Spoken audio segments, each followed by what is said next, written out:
Now, fresh clashes broke out between Iranian and U.S. naval forces in the Strait of Hormuz, marking the latest flare-up despite a fragile ceasefire. Iran's semi-official Fars news agency reported sporadic clashes between Iranian armed forces and American vessels, and the fighting came as President Donald Trump said he was awaiting Tehran's reply to his latest proposal to end the war. Now, a U.S. fighter jet on Friday disabled at least 2 Iranian-flagged tankers, prompting retaliatory attacks. U.S. Central Command said that an F-18 Super Hornet used precision munitions against 2 ships in the Gulf of Oman. These Iranian-flagged tankers were identified as Sea-Star 3 and Sevda. An Iranian military official told local media that the country's Navy had responded to the violation of the ceasefire and to American terrorism with strikes, and the clashes have now ceased. Iran and the U.S. had engaged in a similar showdown a day earlier, with U.S. military targeting an Iranian tanker and another ship in the strait. Iran retaliated by launching missiles, drones, and small boats at 3 American warships. The Americans have understood since last night that their display of a naval blockade will from now on be met with a military response from the Islamic Republic of Iran. No one can any longer take military action against our ships and expect it to go unanswered. Meanwhile, satellite images show that an oil slick is spreading off the coast of Iran's Kharg Island. It was not immediately clear what had caused the apparent spill. Kharg Island is at the heart of Iran's oil export industry, a linchpin of the country's battered economy, and lies north of the Strait of Hormuz. Now, during the war, Iran has largely closed the strait, throwing global markets into turmoil and driving up oil prices. An Iranian official compared the influence of the Strait of Hormuz to an atomic bomb.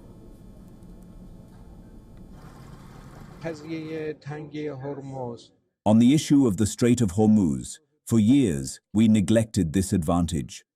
In reality, it is a capability on the level of an atomic bomb. When you hold a position from which a single decision can affect the entire global economy, that is an extremely great capability. What we have gained through this war, we will by no means give up. U.S. Secretary of State Marco Rubio reiterated that it was unacceptable for Tehran to control the crucial oil conduit. Speaking to reporters in Rome, Rubio said Washington was expecting Iran's response to its latest proposal later soon. Well, we should know something today. I mean, we're expecting a response from them. We'll see what the response entails. The hope is it's something that it can put us into a serious process of negotiation. And Trump at the White House later added, and I'm quoting, "I'm getting a letter supposedly tonight, so we will see how that goes." Now, Qatar's Prime Minister Sheikh Mohammed bin Abdulrahman Al Thani met with U.S. Vice President J.D. Vance in Washington and discussed efforts to broker permanent peace. Iran has repeatedly attacked sites in Qatar during the war, pointing to its role as host of a major U.S. airbase.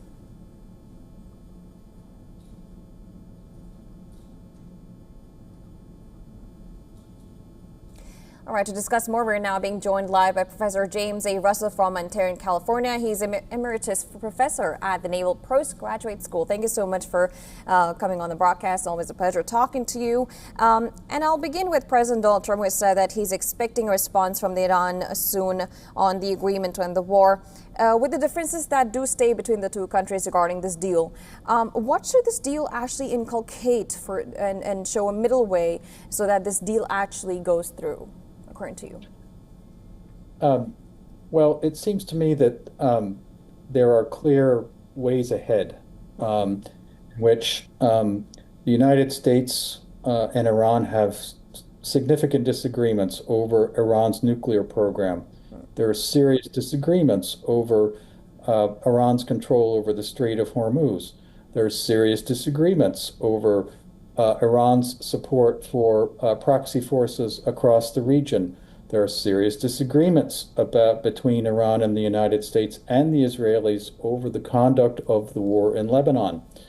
So I don't think we can underestimate the gravity of the diplomatic task that faces these sides.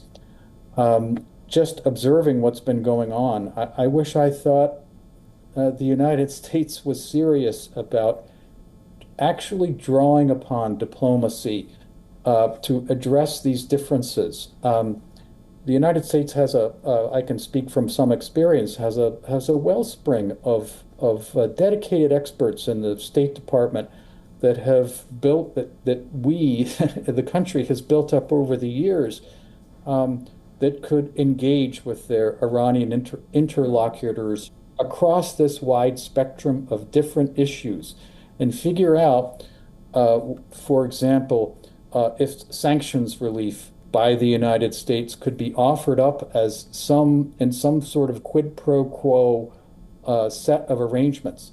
And after all, the task of diplomacy, of course, is to explore issues of commonality, issues of differences, issues of compromise.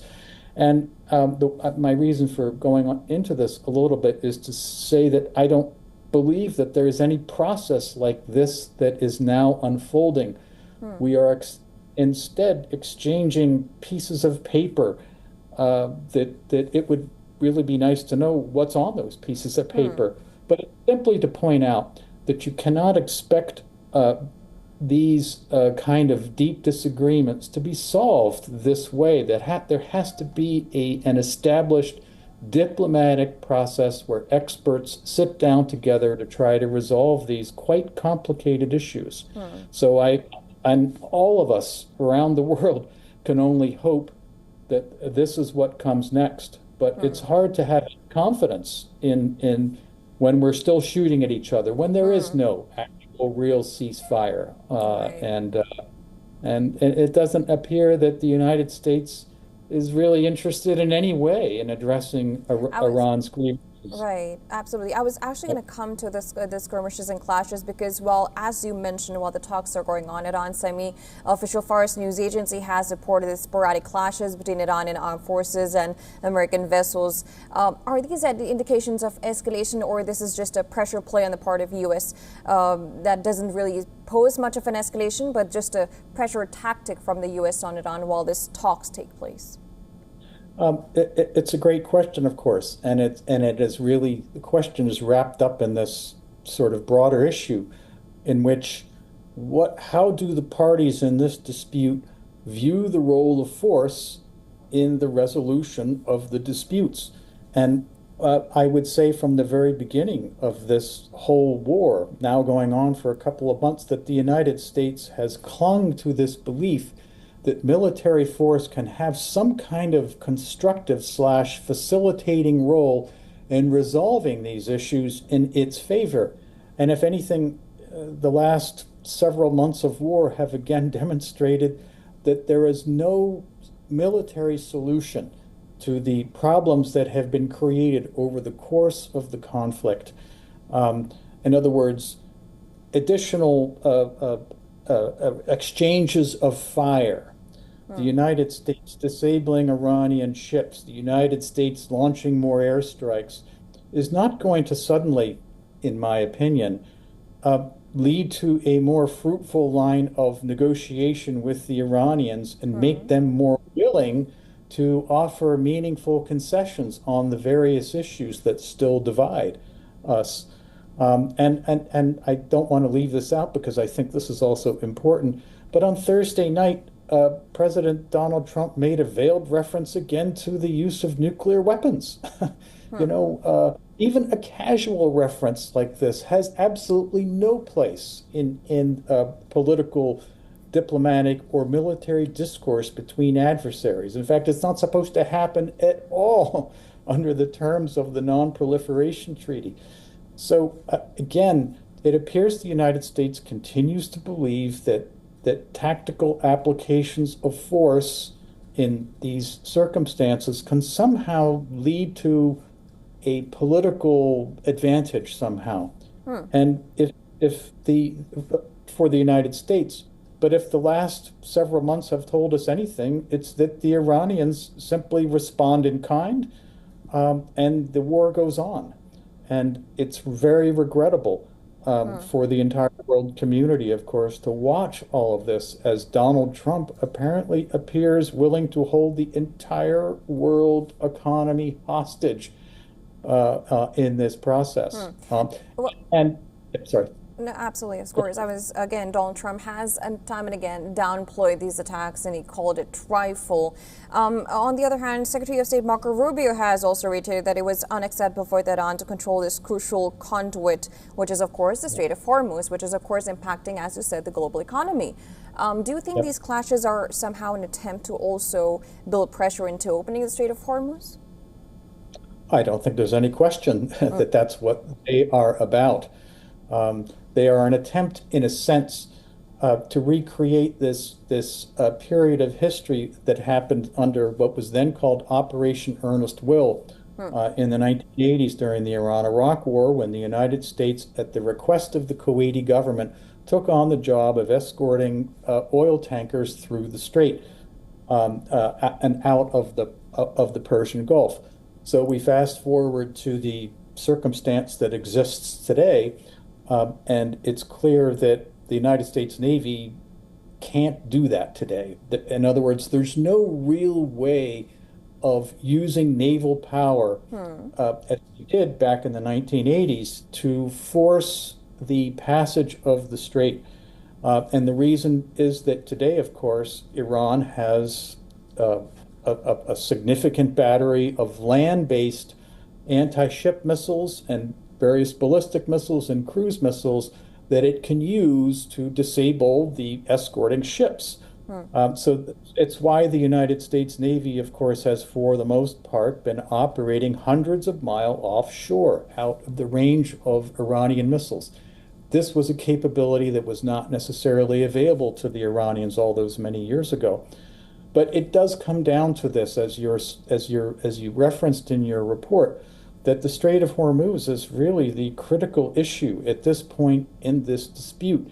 And again, it's astonishing. I'm, as someone such as myself that worked in the system in the Pentagon many years ago, that the Trump administration didn't seem to consider that this is something that the Iranians could do. When there's on the shelves of war games that have been conducted for the last 50-odd years, this was always one of the first things everyone thought the Iranians would do, that they would close the strait. But of course, the Trump administration apparently did not believe this would happen, and now is playing catch up. And of course, it's too late. There's nothing we can do militarily to reopen the strait except land the 1st and 2nd Marine Divisions and the Army Big Red One, thousands of troops to secure the strait. And the possibility of that, I would respectfully suggest, is somewhere between 0 and none. So the United States is left with no military options, no escalatory military options to reopen the strait at this stage of the game. And the Iranians correctly perceived, of course, that the strait is its strategic leverage. They're fighting the war at the strategic level, as opposed to the United States, which is stuck with operations and tactics. And that's never going to prevail. Right, but how far do you think can Iran go into withstanding this naval armada of U.S.? Because we've seen just the latest, Iranian media has reported that these clashes happened, and they have also attacked in the Gulf of Oman now. These Iranian flag tankers were attacked in Gulf of Oman and disabled. So how long do you think Iran can withstand? Because it's not just the global economy that's impacted, it's Iran that's impacted itself. Oh, absolutely. Another way of formulating this point, this excellent point of yours, is to say, what is the level of pain that each of the antagonists can take on or is willing to endure in this kind of situation? And the Central Intelligence Agency, this is according to the Washington Post, recently concluded that Iran could withstand this blockade for months. Of course, is this a correct assessment? We don't know, of course, but it's one guess. But again, I presume in the case of the Central Intelligence Agency, again, it's stuffed full of some of the smartest people that money can buy, coming up with these kinds of assessments. And again, the record of Iran today is that they have endured. all of the American and Israeli military measures. And I would also hasten to add that one of the characteristics of the unsuccessful and ill-advised American use of force across the Persian Gulf and the Middle East over the last quarter-odd century now is that there is a single defining characteristic to that use of force, which was that we underestimated our enemies. We assumed they were weak and that we were strong and that our military strength would allow us to prevail, when of course exactly the opposite happened. All right. The United I understand your point. Of course, you described really well. And of course, considering the fact that now there's clashes happening, but at the same time, there are talks happening, we could only wait and see and hope for talks to succeed more than the military clashes there. But thank you so much, Professor Russell. Always a pleasure talking to you. Thank you for explaining all of that wonderfully for us. Thank you for having me.